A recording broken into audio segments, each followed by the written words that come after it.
샬롬 할렐루야. 창세기 18장 1절요. 여호와께서 마므레의 상수리 나무들이 있는 곳에서 아브라함에게 나타나시니라. 상수리 나무들이 있는 곳에서. 날이 뜨거울 때에 그가 장막문에 앉아 있다가 눈을 들어 본즉 사람 셋이 맞은편에 서 있는지라. 그가 그들을 보자 눈을 들어 본즉, 저도 그 예루살렘 무슨 시온가 무슨 하여튼 거기에서 계단 내려가는데 나야 해가지고 눈을 들어 본즉 주님이 계신 거였습니다.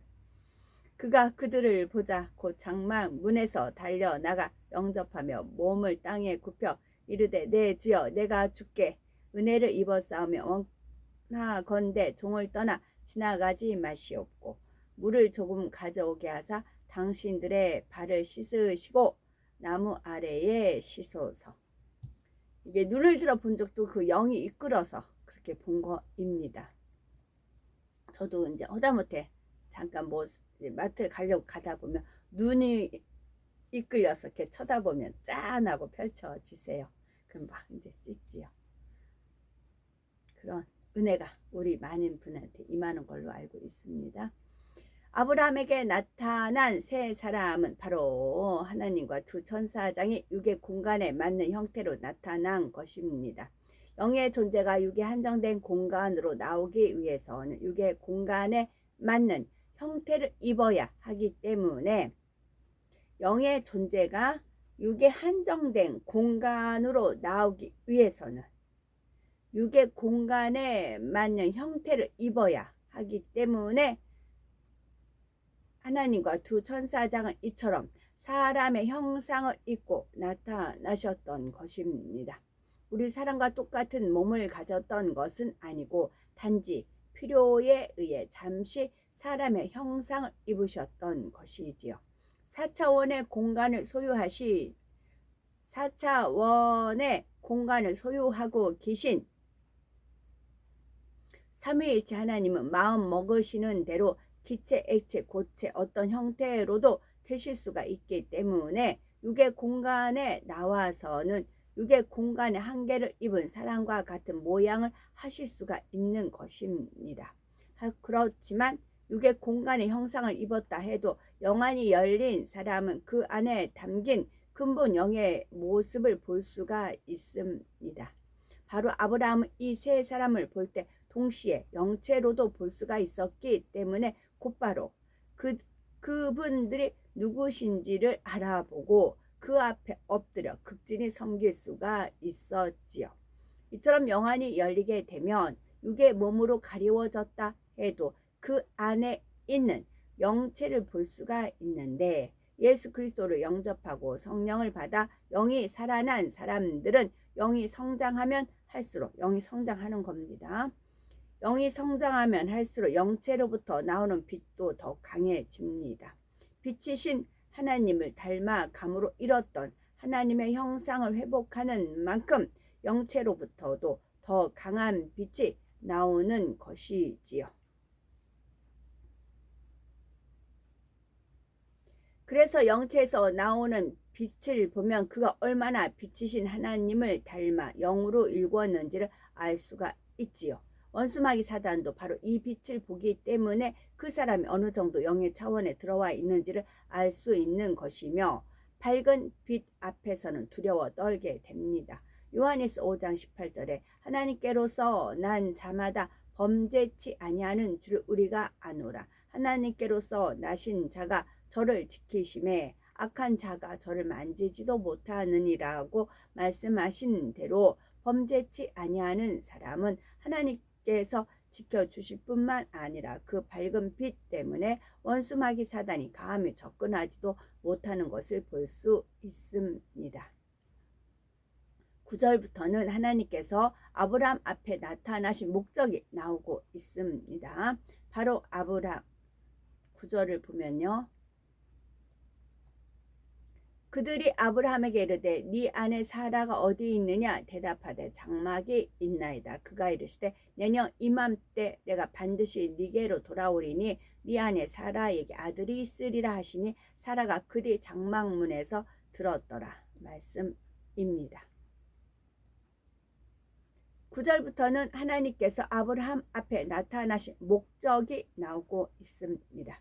바로 아브라함의 아내 사라에게 약속된 후사가 언제쯤 이제 예기치 않게 어떤 이제 그런 드라마라든가 세상 것을 접했어요. 그러면 금세 영이 이제 오염이 됩니다. 그럼 이렇게 오래 가요. 저를 이제 하나님이 시험독으로 쓰신 거고요.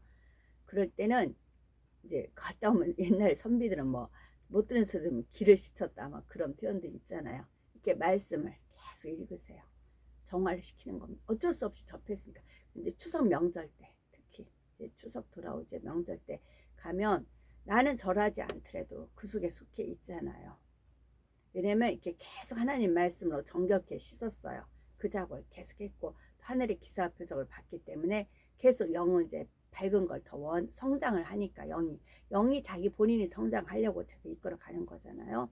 근데 추석 명절 때는 예기치 않게 그런 것에 이제 접할 수가 있어요. 그럼 영이 탁해진 걸 느껴요. 이제 이것이 감지가 돼요. 그럴 때는 이제 그 자리에서 안 되더라도 집에 오는 대로 계속 말씀을 계속 말씀으로 정화를 시키세요. 말씀을 계속 읽고 또 이제 제가 펼쳐 주시는 걸 계속 찍어 올릴 겁니다. 그걸 계속 보시고 해서 빨리 목욕을 하세요. 하나님 말씀과 그런 걸로 씻어내세요. 그래야 그 다음에 그러니까 이제 첫 침륜에 빠지지 않고 그 다음 단계에 올라갈 수가 있어요. 원수마귀 사단 루시퍼가 노리는 게 그거예요. 명절 때면 지네들은 대목이에요. 아무리 우리가 열심히 여기서 씻고 닦고 목욕을 했어도 한번 먹물 탁 튕겨버리면 거기서 그냥 주저앉아버리면 이게 침식이 돼버려요. 아예 스며들어 버려요. 옷도 뭐가 김치국물도 그렇다면서 음식점에서 딱 묻혔으면 그거를 그 자리에서 어떤 분은 화장실 가서 이렇게 세면대 가서 씻는 빨래해서 이렇게 지운 분이 있어. 그렇지 않으면 완전히 이게 얼룩져 버려가지고 집에 와서 해도 이게 흔적이 남아요. 그 씻겨내기가 어려워요. 그래서들 영으로 못 들어간 이유가 그래요. 그래서 더디게 가는 이유가 그거예요. 그래서 전에 제가 말씀드렸죠. 명절에 어쩔 수 없이 이제 계속 하나님 말씀으로 제가 이제 훈련을 받다가 비록 이제 절은 안 해도 절 안 하는 대가를 이상을 일을 해야 되는 거죠. 그다음에는 추석 이제 명절 끝나고 오는 즉시 저는 이제 뭐 어떻게 이제 핑계를 대고 이제 교회에 와요. 교회에 와서 꼭 30분 정도 기도를 해요. 그러면 좀 그때서 회복이에요. 앞으로 가는 게 아니고 묻혀왔던 그때서 회복이에요. 그런 그 고비가 아주 그러니까 똑같이 공부를 해도 남들이 쉬는 시간에 공부에 그 성적이 가는 거잖아요. 그럴 때 일부러 이제 그거 언제야? 공휴일 때 공휴 7월 17일 공휴일 같은 때 있죠. 그때 일부러 도서관 가잖아요. 도서관 가서 공부했을 때 남들은 노는데 나는 공부했다 해서 그 뿌듯함이 또 있잖아요. 그래서 아마 이 말씀을 떠올려 주시기 위해서 제가 어제 이제 보게끔 이제 인도를 해 주셨나 봅니다. 두 분이 아주 그냥 이구동성으로 얘기를 하더라고요. 두 분이 그 이제 드라마 한다고 똑같이 두 분이 그러는 거예요. 어느 정도인가 하고서 이제 봤더니 다 괜찮았어요. 공부할 게 많았어요. 그러다가 마지막 판에 그랬어요. 그래서 명절에 그랬을 때는 오셔서 말씀으로 계속 말씀과 기도로 하세요. 그리고 그래야 그 다음에 갈 수가 있어요. 하나님도 그걸 놓고 명절에 되면 하나님도 근심이 많으세요. 그런 안타까움이 많으시죠.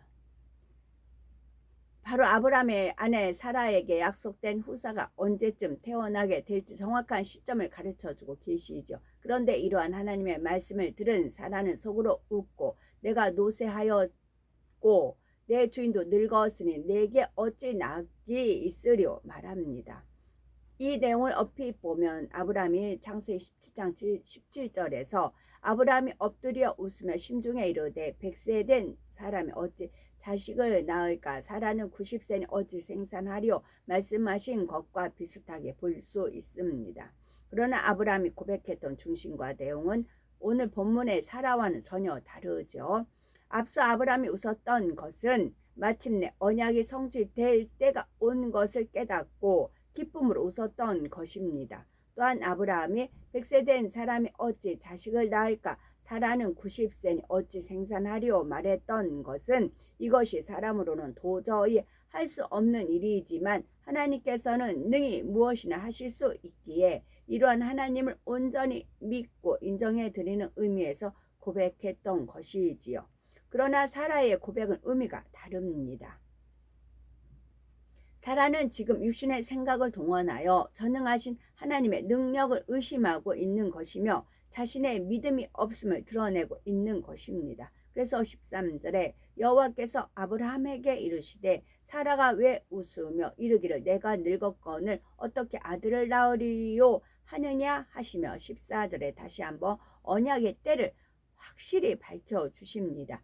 여호와께 능치 못할 일이 있겠느냐? 기한이 이를 때에 내가 네게로 돌아오리니 사라에게 아들이 있으리라 하시죠. 사라는 이처럼 자신의 마음속까지도 훤히 알고 계시는 하나님이 두려운 나머지 15절에 사라가 두려워서 승인치 아니하여 가로되 내가 웃지 아니하였나이다 대답하고 맙니다. 그러나 사람은 속여도 하나님은 속일 수가 없습니다. 하나님께서는 다시 한번 네가 웃었느니라 하시며 더 이상 부인할 수 없게 하시지요.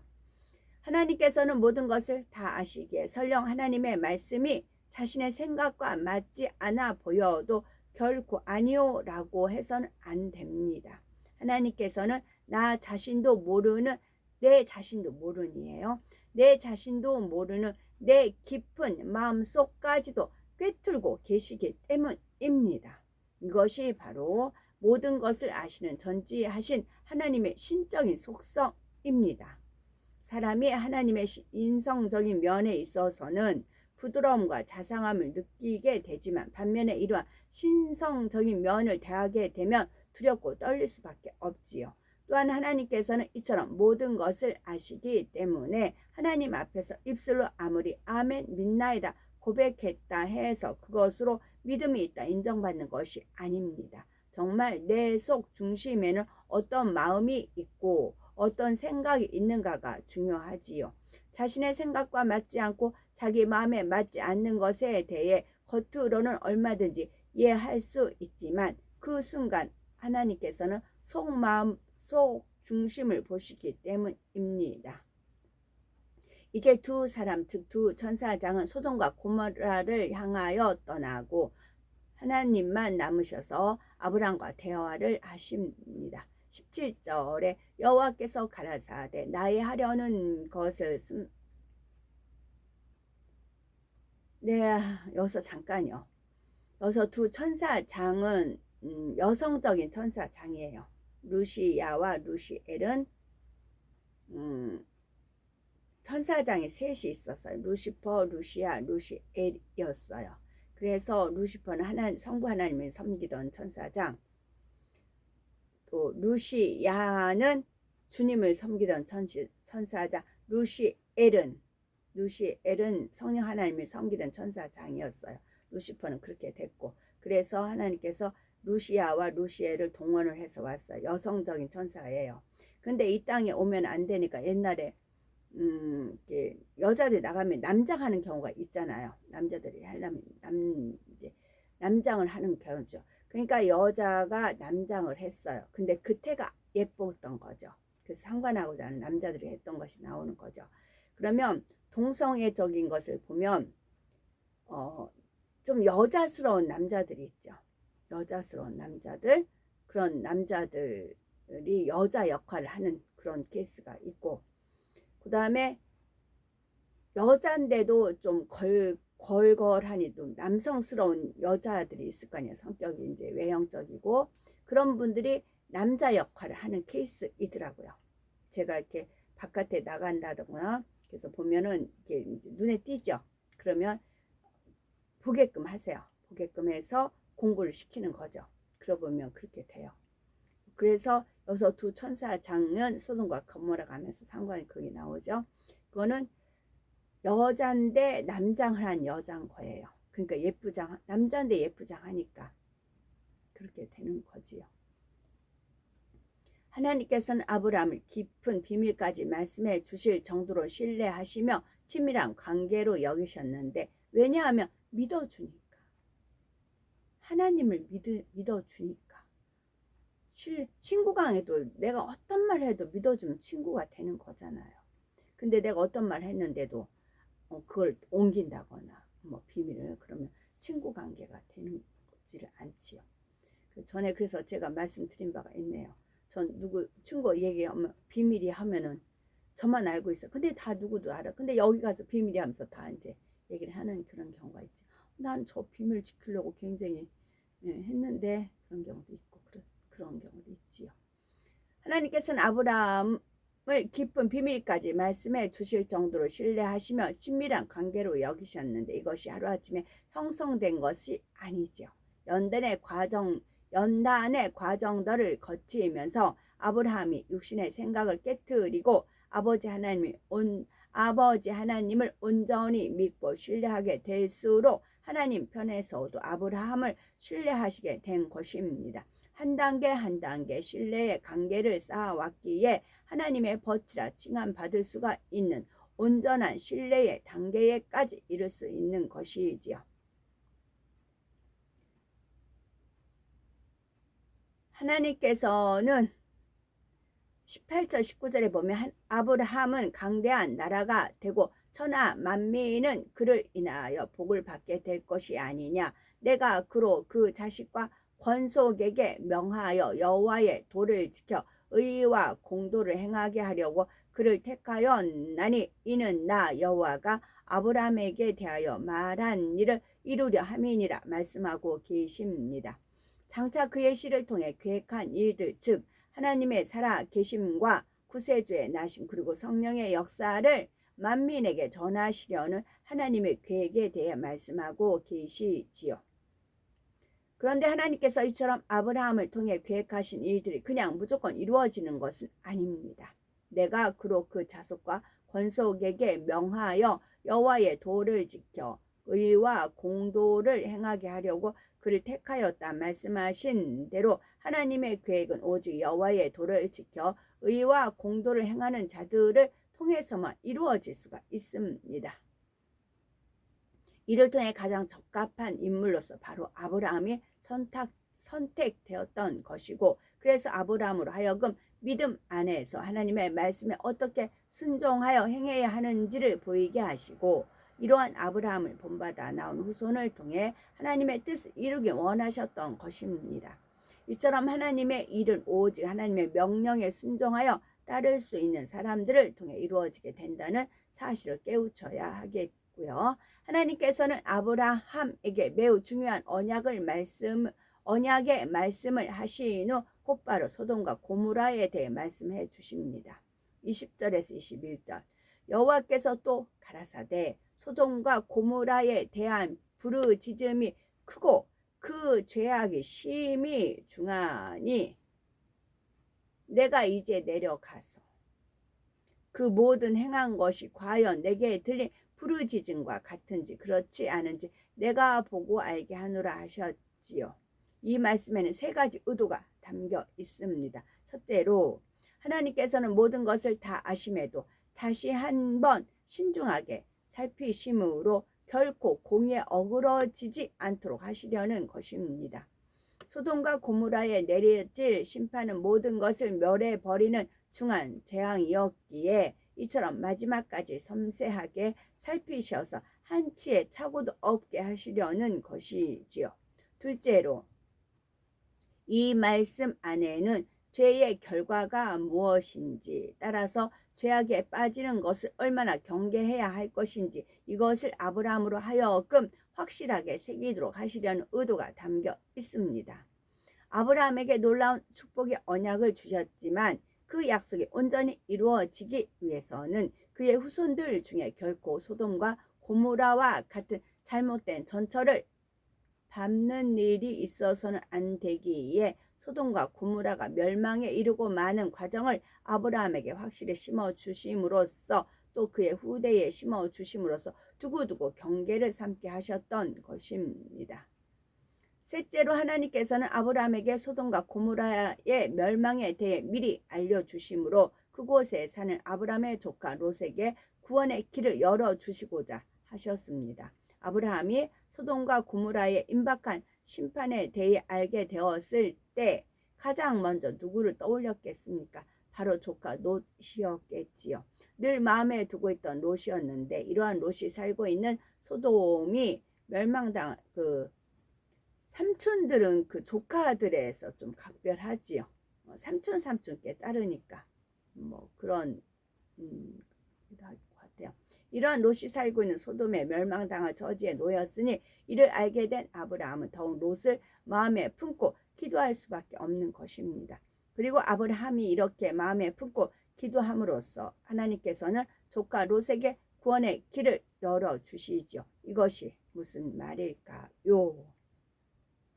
이는 바로 롯의 구원이 전적으로 아브라함으로 말미암았다는 것을 확실히 하고 계신 것입니다. 영계의 법칙은 구할 때 응답이 오는 것이고 야고보서 5장 16절 말씀처럼 사랑과 믿음으로 기도하는 의인의 간구일 때 역사하는 힘이 크지요.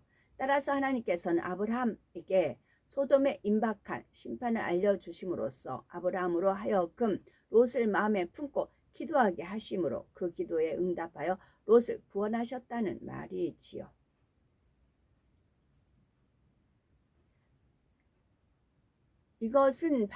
그런데 이것은 아브라함을 생각하사 롯을 구원하실 때도 아브라함으로 하여금 미리 소돔과 고모라 심판에 대해 알게 하심으로 롯을 마음에 품게 하셨던 것처럼 하나님께서는 기도하도록 기회를 주신다는 말씀이고요. 그런데 이것은 바로 아브라함이 하나님의 사랑을 받는 사람이기 때문에 롯에게 주어진 기회입니다. 소돔과 고모라에는 아브라함의 조카 롯 이외에도 다른 사람들의 가족들이 얼마나 많았겠습니까? 그럼에도 하나님께서는 오직 아브라함을 생각하사 그의 조카 롯과 그의 가족들에게만 마지막까지 기회를 주고 계시다는 사실이지요. 이것이 육으로 보면 공평치 못한 것으로 보일 수 있지만 영적으로는 너무나 정확한 공의입니다. 하나님의 공의는 사랑 안에서 온전해지기 때문에 바로 이러한 기회도 주어지는 것이죠. 예를 들어 하나님 앞에 매우 충성하는 가족이 있습니다. 하나님을 너무나 사랑하고 사랑받는 가족이지요. 그런데 이 가족 중에 한 자녀가 하나님 앞에 노여움을 살만한 일을 했습니다. 그렇다면 당연히 공의에 따라 징계가 따라야 할 텐데 때로는 하나님께서 그를 징계치 않으시고 다시 한번 기회를 주시는 경우가 있죠. 바로 그 가족들을 생각하셨기 때문입니다. 하나님 앞에 노여움을 산 개인으로 봐서는 당장에 징계를 주어도 마땅하지만 그렇게 하셨을 때 가족들이 겪게 될 고통을 생각하사 하나님 앞에 충성하고 사랑받는 가족들을 봐서라도 기회를 주시는 것이지요. 이처럼 하나님께서는 공의 가운데 모든 일을 이루시되 어떤 일을 이루실 때 한 가지만 생각하시는 것이 아니라 그로 인해 파생되어질 일들까지도 다 고려하신다는 사실입니다. 예를 들어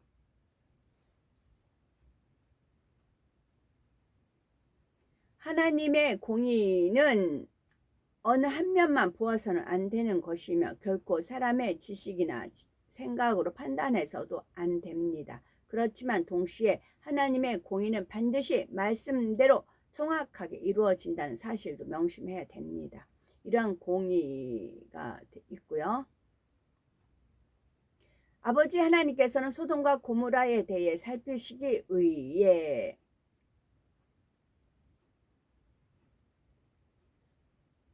이는 조금이라도 인성적인 면에서 상황을 살피시고 절대적 은혜를 베풀기 위해서입니다. 예를 들어서 어떤 협상을 위해 대표가 갈 때에 같은 목적을 가지고 간다 해도 대표로 가는 사람의 성품에 따라 얼마든지 온유하게 협상할 수도 있고 때로는 강경하게 협상할 수도 있지요. 아버지 하나님께서는 소돔과 고모라의 심판 때도 바로 이러한 면에서 인성면에 마음을 헤아리기 위해서입니다. 삼위일체 하나님은 인성과 신성을 모두 가지고 계신데 그 중에서 성령님은 인성의 분야가 더 강하십니다. 그러므로 좀 더 인성적인 면에서 살펴주시고 더 긍휼을 베풀기 원하는 속성이 있으시지요. 반면에 주님은 신성적인 면이 더 강하십니다. 아브라함과 하나님의 대화를 보면 아브라함은 하나님 앞에 감히 5번이나 말을 바꾸어 가면서 소돔성을 위해 간구합니다. 처음에는 의인 50인이 있으면 그로 인해 소돔을 멸하지 마시라고 간구하더니 다음에는 45인, 40인, 30인, 20인, 마침내는 10인까지 내려갔지요. 아브라함이 이렇게 할 수 있었던 것은 그런 거고요. 그러므로 하나님께서는 공의의 법칙상 어차피 소돔과 고모라를 심판을 받아야 하는 상황이었지만 그럼에도 어찌하든 한 번이라도 더 사람 편에서 생각하여 기회를 주시고자 했던 하나님의 마음이 담겨 있는 것입니다. 아버지 하나님의 마음도 주님의 마음도 성령님의 마음도 사랑 자체이지만 어차피 공의라고 하는 정확한 법칙 안에서 영의 세계와 육의 세계가 존재하고 운영됩니다. 그렇기 때문에 영의 차원을 온전히 소유하기 위해서는 정확한 공의의 선이 어디까지인지를 분명히 알아야 합니다. 바로 하나님께서는 이러한 공의의 선을 벗어나지 않는 범위 내에서 최대한 사랑으로 역사하기를 원하시기 때문에 소돔과 고모라를 심판할 때도 인성의 분야를 더 많이 알고 또 긍휼과 사랑을 베풀기 원했던 것입니다. 우리가 하나님의 공의에 대해서 알면 마음의 소원에 응답받는 것은 너무나 쉽습니다. 공의는 곧 응답의 공식과 같아서 공의에 따라 정확하게 적용해 나가면 반드시 응답이 주어지기 때문입니다.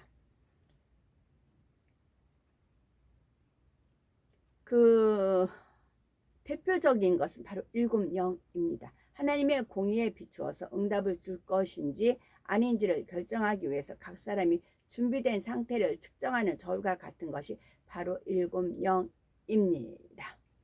하나님의 공의는 요한복음 15장 7절 너희가 내 안에 거하고 내 말이 너희 안에 거하면 무엇이든지 원하는 대로 구하라 그리하면 이루리라는 말씀이 있으시지요. 아멘.